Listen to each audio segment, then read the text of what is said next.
الحمد لله والصلاة والسلام على رسول الله.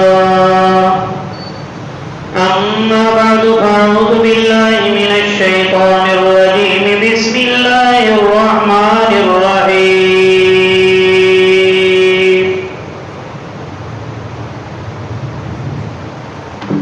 وزكريا إذ نادى ربه رب لا تذرني فردا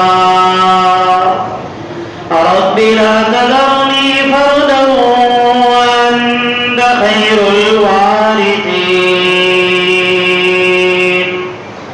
فاستجبنا له ووهبنا له يحيى وأصلحنا له زوجا إنهم كانوا يسارعون بالخيرات ويدعوننا رغبا ورهبا وكانوا لنا خاشعين. والتي أحصنت فرجها فنفخنا فيها من روحنا وجعلناها وابنها آية للعالمين. صدق الله العلي العظيم وصدق رسوله النبي الكريم ونحن على ذلك لمن الشاهدين والشاكرين والحمد لله رب العالمین.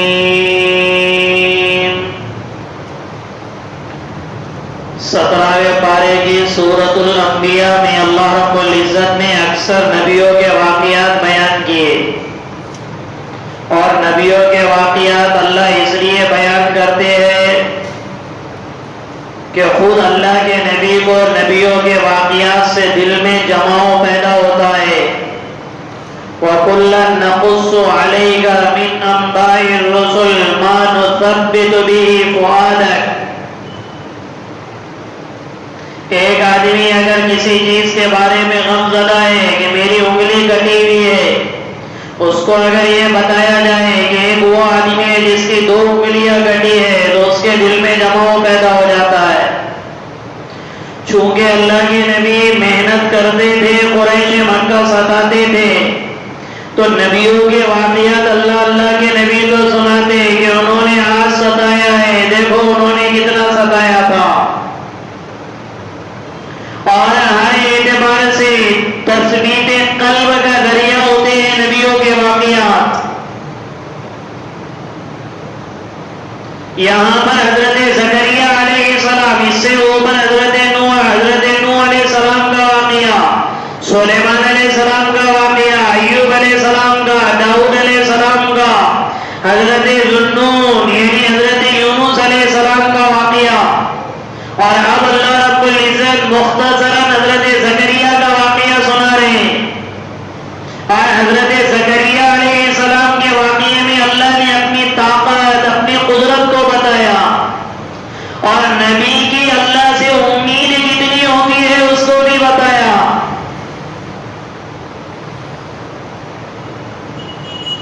بوڑھے ہو گئے تھے حضرت زکریا علیہ السلام، ہڈیوں نے جواب دے دیا، سر میں کوئی بال سیاہ نہیں تھا،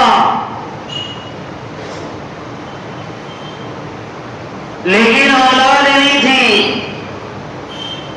بڑھاپے کی عمر کو پہنچے اور بار بار دعا مانگ رہے. اس میں یہ مانگا وَزَكَرِيَّا إِذْ نَادَى رَبَّهُ رَبِّ لَا تَذَرْنِي فَرْدًا. اچھا مانگا کب ہے؟ بی بی مریم کی کفالت حضرت زکریا کرتے تھے، جو کہ بیت المقدس میں رہتی تھی. بی بی مریم کا الگ سے کمرہ تھا بیت المقدس میں. ایک ہی عورت گزری ہے جو ہمیشہ اللہ کے گھر میں رہی ہے، اور وہ بی بی مریم ہے. تو ان کی کفالت کی ذمہ داری حضرت زکریا پہ تھی، جو کہ زکریا یا تو رشتے میں ماموں تھے یا پھپھا تھے. ایک مرتبہ گئے تو دیکھا بے موسم پھل ان کے سامنے رکھے ہوئے. بی بی مریم کے سامنے، یعنی کیا مطلب؟ آم کا موسم نہیں ہے، آم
وہاں یورپ میں امریکہ میں بڑے بڑے ہولڈ ہاؤس ہیں کہ بوڑھے ہوتے ہی رکھ دو ان کو حکومت سنبھال لے گی.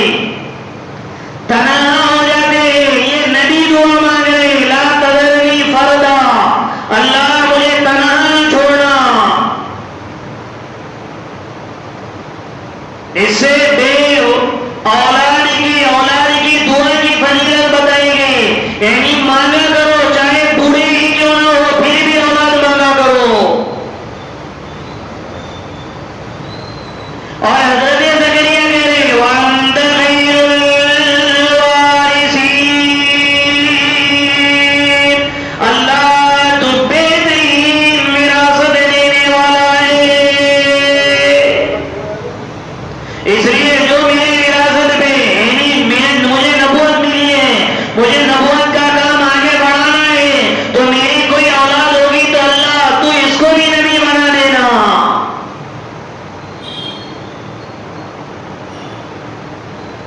اور حوالہ بے موسم پھل کا دیا. اس لیے دعا مانگنے کا انداز ہوتا ہے دعا مانگنے کا ڈھنگ ہوتا ہے جس سے اللہ کی رحمت متوجہ ہو جائے کہ جو اللہ بے موسم پھل دینے پر قادر ہے وہ اللہ بے وقت اولاد دینے پر بھی قادر ہے. فاستجبنا له ووهبنا له يحيى وأصلحنا له زوجا. اچھا جب حضرت زکریا علیہ السلام نے دعا مانگی تو اللہ نے کیا فرمایا ہم نے ان کی دعا قبول کر دی.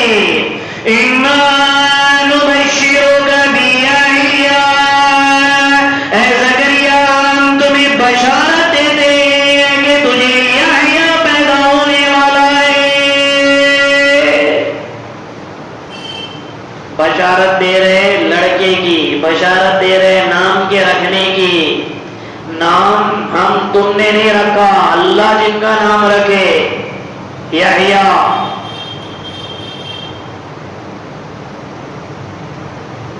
بشارت بھی دے رہے کہ لڑکا ہوگا اور نام کی بھی بشارت کہ اس کا یہ نام ہوگا کیونکہ لمبی عمر میں دے رہے نا اللہ. اس لیے نام بھی متعین کر دیا. جب اللہ نے یہ اطلاع دی تو حضرت زکریا علیہ السلام گھبرا گئے. پھر وہ کہنے لگے وکانت امرأتها عاقرا میری بیوی 5 ہو گئی اللہ کیا مجھے دوسرا نکاح کرنا پڑے گا. میری بیوی بوڑھی ہو چکی ہے کیا مجھے دوسرا نکاح کرنا پڑے گا. اللہ پاک نے فرمایا نہیں ایسی بڑھیا سے میں تجھے اولاد دوں گا. عموماً عورتیں 50 سال کی عمر کے بعد عائشہ بن جاتے. عائشہ کا مطلب یہ ہوتا ہے کہ جن عورتوں کو حیض آنا بند ہو جائے انہیں اولادیں نہیں ہوتی ہیں. اس کو یعنی حدیث کی زبان میں عائشہ کہتے ہیں. جن کو ایام آنا بند ہو جائے انہیں اولاد ہونے بھی بند ہو جاتی ہے. عموماً یہ 50-55 سال کے بعد ایام آنا بند ہو جاتے ہیں تو اولاد بھی ختم ہو جاتی ہے. ان کی عمر ہی 70-80 سال سے زائد ہو گئی ہے اور اللہ کہہ رہے اسی بڑھیا سے تجھے اولاد دوں گا. یہ عجیب اللہ کی قدرت ہے. یہ بتایا اللہ نے کہ قوانین دنیا والوں کے لیے اللہ کے لیے قانون نہیں ہے. بنانے والا قانون بھی اللہ ہے لیکن اللہ قانون کا محتاج نہیں ہے. جب چاہے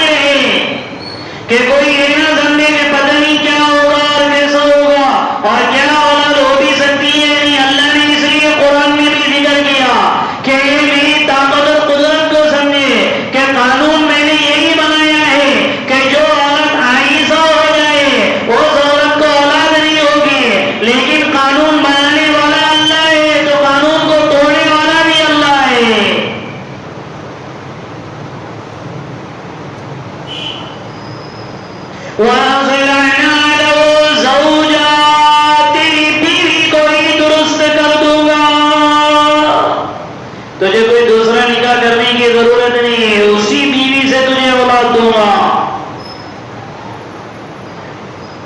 اور پھر اللہ رب العزت نے حضرت یحییٰ علیہ السلام کو پیدا کیا.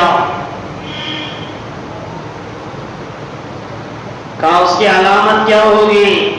تو اللہ رب العزت نے فرمایا کہ تیری بیوی کو حمل ٹھہر گیا، اس کی علامت یہ ہوگی یہ 3 دن تو مکہ بن جائے گا، بات نہیں کر سکے گا سوائے اللہ کے ذکر کی. اس وقت سمجھ جانا تیری بیوی امید سے ہو گئی.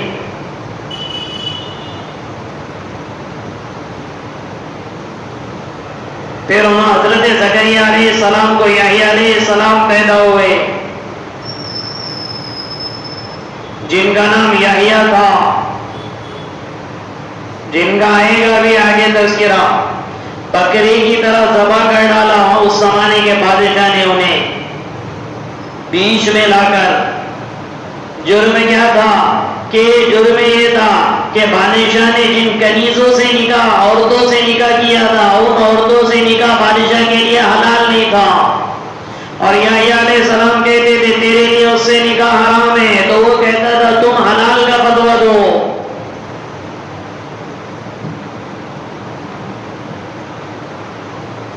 یہ جتنے نبیوں کے واقعات اللہ نے ابھی پیچھے ماسبق میں گزارے، یونس علیہ السلام کا واقعہ، ذوالکفل کا واقعہ، ادریس علیہ السلام کا، اسماعیل علیہ السلام کا، ایوب علیہ السلام کا، داؤد علیہ السلام کا، سلیمان علیہ السلام کا، نوح علیہ السلام کا، یہ جتنے بھی نبیوں کے واقعات اللہ نے ذکر کیے، اجمالی طور پر اب اللہ کہہ رہے انہم کانوا یسارعون فی الخیرات ویدعوننا رغبا ورہبا.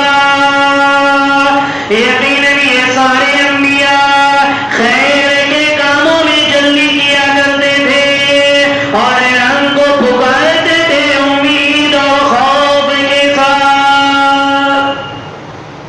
دونوں صفت تھی، صرف امید ہی امید نہیں تھی اور صرف خوف ہی خوف نہیں تھا. اللہ کو پکارتے تھے، اللہ سے دعا مانگتے تھے، کبھی ڈرتے بھی تھے اور امید بھی رکھتے تھے. امید کیا رکھتے تھے کہ اللہ تو وسیع ہے، اللہ تو مجھے جنت الفردوس بھی دے گا تو تیرا کیا جائے گا. امید ہے کہ اللہ، اسے ہی حضرت عمر رضی اللہ تعالیٰ عنہ کہتے تھے اگر اللہ میدان قیامت میں یہ آواز لگائے سب جہنمی ہے صرف ایک جنتی ہے، تو حضرت عمر رضی اللہ عنہ کہتے تھے مجھے امید ہوگی میرے اللہ سے کہ شاید میرا اللہ مجھے بخشے دے اور میں وہی جنتی رہوں.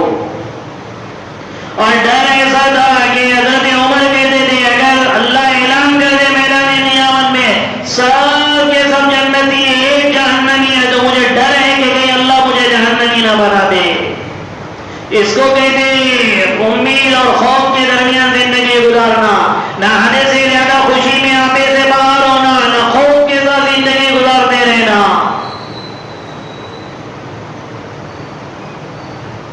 وَقَالُوا لَنَا خَاشِعِينَ، ہمارے تابعدار بھی تھے، جو ہم نے کہا وہ مانا، جو ہم جس چیزوں سے ہم نے روکا اس سے رک گئے.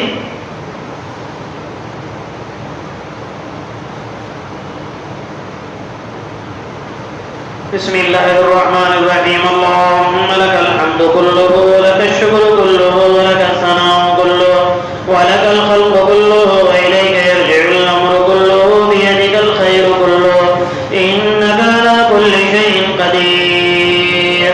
اللهم صل على روح سيدنا محمد صلى الله عليه وسلم في الأرواح وصل على جسد سيدنا محمد صلى الله عليه وسلم في الأجساد وصل على قبر سيدنا محمد صلى الله عليه وسلم في القبور.